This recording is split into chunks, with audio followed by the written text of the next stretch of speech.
value here against the Arlet, the Eye for an Eye, against the Eternal Guard, and against the Brody. Someone with no possibility of going for Purify. That Petrify combo with the Benedetta could definitely prove to be a big problem for Geek fam. Split push XP would be very nice, especially the pack Kiro, that Benedetta could really just have that side lanes going, have that dive as well to the back line, catching Chidera later on in the Brody.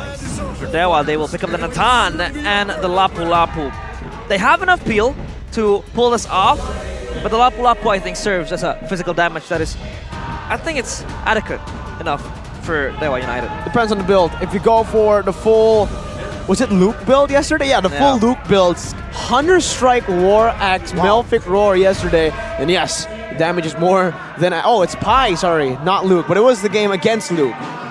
The Pi build, then yes, it is very adequate, that damage. The Grok as well, though, for Beloyski. That means the Arlet will be going to the XP for Luke. First time for Luke. First time that we don't see the Arlet on Baloy.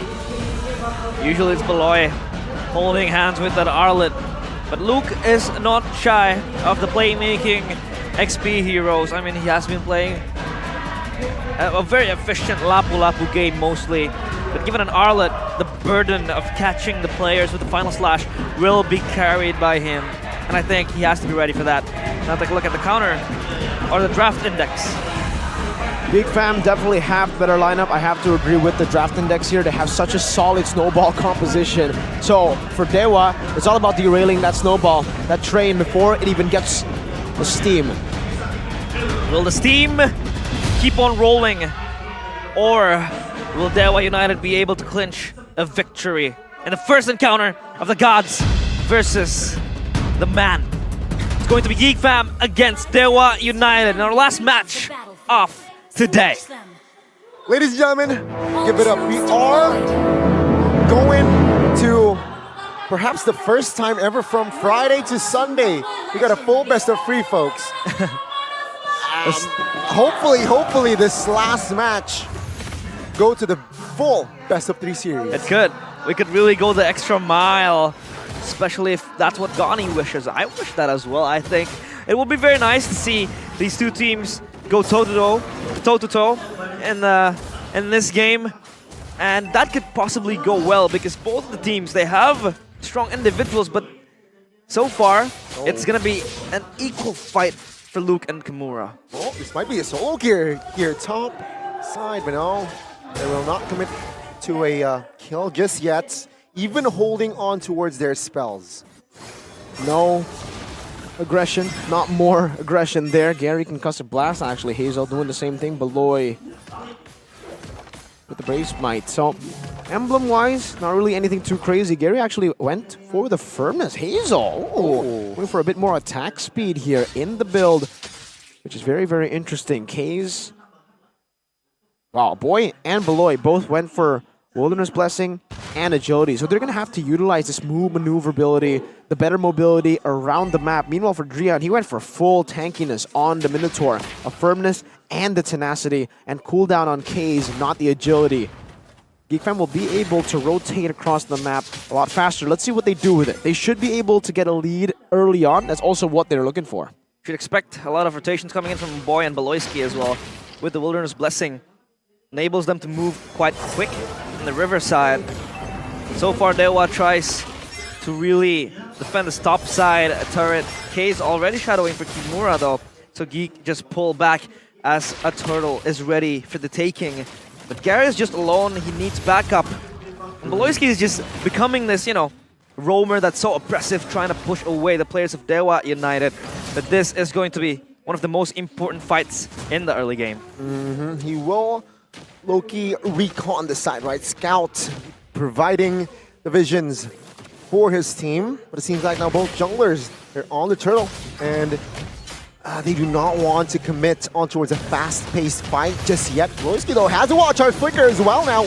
Combined with the Eternal Guard, it'll help for Rats to get the turtle. But what cost? The collapse from Dewa United claims 4 members in the turtle pit. What a combo! My goodness, bottom lane, 1v1! Twin Apart Memory will secure the kill. And Chedera I thought that they would not commit more, but I was wrong. And Drea now jumps in looking to avenge his teammate, but no, Chidera has the flicker to get out. So many things happening. Hazel again proving himself with the Retribution fight. He's able to win that turtle contest, and Chidera thankfully is able to pick up a kill. So rather than go home empty-handed, they get one kill, but then again, Dewa is going to not stop with a snowball. Oh God, a boy, low HP, Eternal Guard will buy time, but Dewa Kimura with the bravest fighter will not be able to close the gap to find that kill. Not enough gap closure there. Holy moly, man, I'm just still stuck on that turtle fight. What an amazing combo for Dewa. Everyone was in the turtle pit and they fought. Gary's Appraiser's Wrath was absolutely massive, just like we saw in the Keys to Victory. That's what they needed, these massive fights with their solid drafts. But Geek Fam were still able, somehow, someway, to find the retry win. Hazel proving that his retry is super on point. And even Chidera getting a win, making the goal lead not as crazy for Dewa. Beloyski, oh, the pathing. The taunt here, Beloyski tunked to a very low HP wild charge to save his life. But take a look at Dreon, slowing him down and taking the kill. Big brain Beloy, but that was questionable. I mean, he is trying to be this pest, just trying to scamper around the jungle, trying to put so much pressure, but Kimura and Luke going at it. It's still going to be a 50-50 fight, but so far, Luke has the upper hand with the level lead. Now again, the turtle has been respawned. Luke is trying to rotate towards that bottom side. As you can imagine, Luke does not have the final slash, so they have to rely on either a boy or Hazel making the play. Let's see, good Eternal Guard here. Oh, well, charge! On towards 3 as well! Oh, good wombo combo! That's 1, 2, 3 members taken out already. It's a 2-for-1. But the turtle will be taken by Dewa. Luke, very low K's now, diving under the turret, final slashed. But now Kimura will help and assist his teammate Luke. Not enough resources to get out, I believe, and he will be taken out as well. Luke's rotation sends him to his demise. He did not have the slash to complement that fight. And Geek Fam, they were left with an engage tool with that guard that they had to rely on, did not really connect. Fool me once, shame on you. Fool me twice, shame on me. They went for the same thing after losing out in the same fashion in that first turtle fight. And in the second one, they didn't even secure the turtle. Hazel actually kind of whiffed the Detonus welcome. Luckily, one thing did still stay the same. Chidera was able to get something on the other side of the map. This time, it is a turret take up top. He should be able to put this into good use with more map pressure, but they are falling quite behind with 8 kills already. Purple buff invasion. Dewa United will claim that purple with that retry. That purple is gonna be secured at least to add even more resources to the pockets. The players so far, and now what? Rotating up to the mid side of the lane. He needs to get ahead in terms of the farming department, of course. At least Dewa now snowballing. If they do fall, they have that extra layer of insurance in the hands of Watt, but he needs to be funneled these resources. But I mean, so far Dewa United has been self-sufficient. Their own laners able to really just fight up and walk up to the faces of Geek Fam. They need an answer here. So what are the win conditions of Geek Fam trying to claw back to this game? Well, the win condition is snowball, so it still remains the same in the mid to, or actually the early to the mid game to get to that mid game. We'll talk about this more, but Geek Fam want to fight. Oh, let's see here. Already under the turret, Hazel claims the last hurdle, but now they are going for Luke. Final slash will not be anything to mount just yet. To the backside though, Rion will be the first one to fall as Luke now flickers out to safety. What? Gary with the Appraiser's Wrath securing the kill. It's a 1-for-1 in EXP for a roamer. A jumbled fight. They were scattering in every part of that turtle pit. They were trying to kite back. They were trying to push each other in the faces, but then again, it all was still an equal trade, but at least Hazel was able to get the turtle. Geek Fam are doing really good despite losing 2 big team fights. Like, you would expect the game to be over usually after 8 kills. The same kind of fashion happened in the first 5 minutes of the game. But what Geek Fam were able to do was, okay, they sent Chidera up top. They got, whoa. First item DHS? No, second item DHS. Fury Hammer into the Malefic Roar, into the DHS. Interesting build for Chidera. Going to try to melt these frontliners down. I think it's very good up against this composition. But back to the point, Geek Fam, during the off moments when there are no neutral objectives, despite them being behind in gold for the most part in the last 8 minutes, they're the ones more active on the map. You see Chidera rotated up top to get a turret, these lane swaps, and then you see Luke going down, but then with the help of Hazel and a boy, Dewa haven't been too efficient with their maneuvers around the map, and that's why, despite the gold lead, despite the 9 kills, Geek Fam have been the ones making the proactive movements around the map. This is, Luke now with the dodge, with the juke as well. Final slash though will not connect on towards any members from Dewa. And that is going to be Dewa not wanting business. And remember, 15 seconds to the first Lord. What will Dewa do here? Sure, they have the economy, but it seems like Geek found they're comfortable with the space that they are able to get. Yeah, this is just really good macro, is what I was about to say, with a boy and Beloy, who went for agility and wilderness blessing. That's what we mentioned early on, and that's what we're seeing from Beloy and a boy. Every time rotating towards any side of the map that they want to get objectives on. Tier 2 down below, that's going to be so much pressure for Geek Fam to look for flanks. So what Luke was able to create earlier, that final slash onto 4, it's going to happen again. Look at the position. See Luke showing himself conceal, does not want to commit. No angles to commit, rather.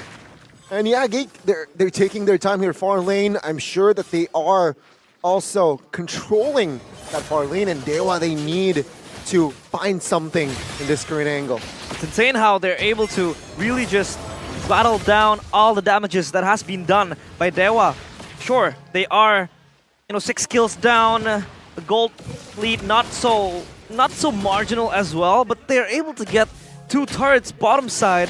They're able to contest their hands on the Lord. They have 2 turtles, so I think, you can always, you can kind of neglect the kill difference because Geek Fam is always on the move trying to hunt for something. Oh, let's see here, wall charge committed from Beloy. Keys has a wall charge himself. And Luke now soaking damage, taking a lot of damage, looking for survival, but it seems like Drian will be the first one to fall. They want the collapse. Hazel now isolated in the front side, and the formation just shattered in shambles. They have the manpower now. Luke in the backside, Keys looking for a flank as well, looking for a burst, and Luke will be the second one to fall in the hands of Watt. The gods crushed down Geek Fam.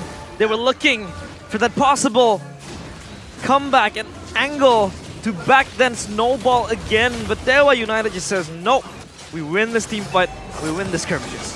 Hey, Kimura looking for an opening, stunned up, airborne, everything. Gary though secures the Lord. Oh, good Eternal Guard!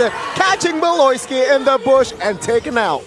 Good response for Dewa through Geek Fam's macro maneuvers. They had a slow push built up top before the Lord, but then they were impatient. They wanted to utilize the advantage ASAP. They looked for an initiation, did not work out, and they left Luke to die. Having to save him only gave Watt the time to rotate down below and punish Geek Fam even more for that blunder. Now Geek Fam are in a real rough spot. They were able to out-macro Dewa for the last 8 minutes despite losing out in these team fights, but now, as the gold lead grows and as a Lord spawns in the Land of Dawn, the macro is going to be a very hard game to play. They'll now have to look to minimize their losses because Dewa's siege is quite insane within the time. They have to respect this. They just have to play turret defense for a bit. Feels like they overstayed their welcome as well on the bottom side.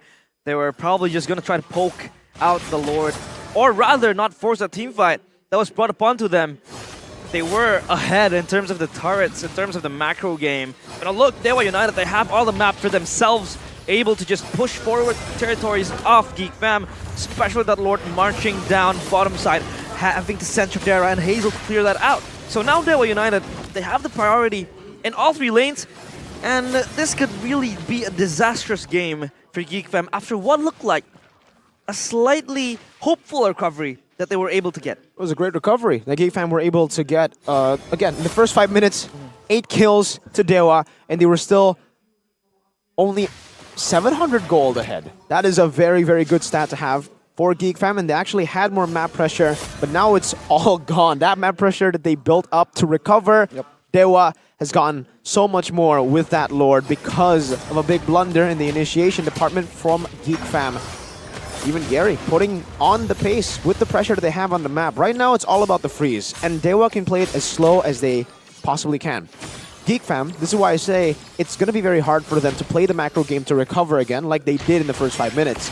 At this point, they're really going to have to wait for the Lord to contest for it again. And Beloyski will have to look for a BBB, a big brain Beloy, BBBP, big brain Beloy play. That's a BBB. That's close to a BBBP. You know, it's not the big play that will change a game, but it starts somewhere. It's a MBBB, mini big brain Beloy play, of course. But Gary, want to punish Beloyski for this, but Beloyski again, so disruptive. But it seems like he's trying to achieve something in which he's just trying to make space for his side laners or his laners to push out, especially for the pressure exerted towards Geek Fam. It has been unbearable, but at least now they have some breathing space. Note that Bees now has also the wild charge, right? So expect 2 lizards going headbutt, perhaps, potentially, in this Lord fight. Good setup here top side, though. Beloyski needs to be careful. He's all alone. He has to, and he has to be present in these team fights. That wild charge could be very pivotal in trying to turn the tides around, especially now Hazel just has 2 laners and 2 of these players shadowing behind him. Meanwhile, Dewa, they come in the cavalry, they call it in, but Beloyski is just walking. So now, I think Dewa, or Geek rather, could turn it around in this Lord fight if they do either steal it or create a moment for themselves. A team fight could really ensue soon. All 10 players have their spells. The calm before the storm here, ladies and gentlemen, and it seems like both teams, they will not pull the trigger yet. Wow, great slow push again from Geek Fam up top. So they still have the advantage now when it comes down to the wave manipulation. Doing the same thing towards the bottom lane. That's going to be a pretty stacked wave up top that Dewa will have to send someone to retaliate against. They always have Kimura to answer that. But so far, I think, given the circumstances, Geek Fam has been able to hold on in a quite reasonable fashion, but now here they come. Oh, the flicker minion fury by Julian. The damage though will not come through as Watt finds Hazel. To go to the backside though, it's the collapse by Dewa United. Case finds one. Watt with the double. Luke flickers out, but sometimes I think the gap will be closed down here. The damage will be enough as Watt collects the unstoppable. The unofficial triple kill, and they look for the end. Tadera all alone. Let's see. 15, another wave. Can Tadera clear this? 4 members. Oh, no. Is it a little bit too much as they move on towards Tadera? Not that he's just yet terrified. Everything Tadera is trying to hold on, but it will not be enough. Dewa United. They will strike first. The gods hit first. And that seems like a deja vu situation where what? Last time he was given the Natan, he was able to slowly creep back in from his own difficulties. And there he goes, just spitting out all the damage. And he was indeed Dewa's spear in the mid to late game. The spear for Geek Fam, that macro game.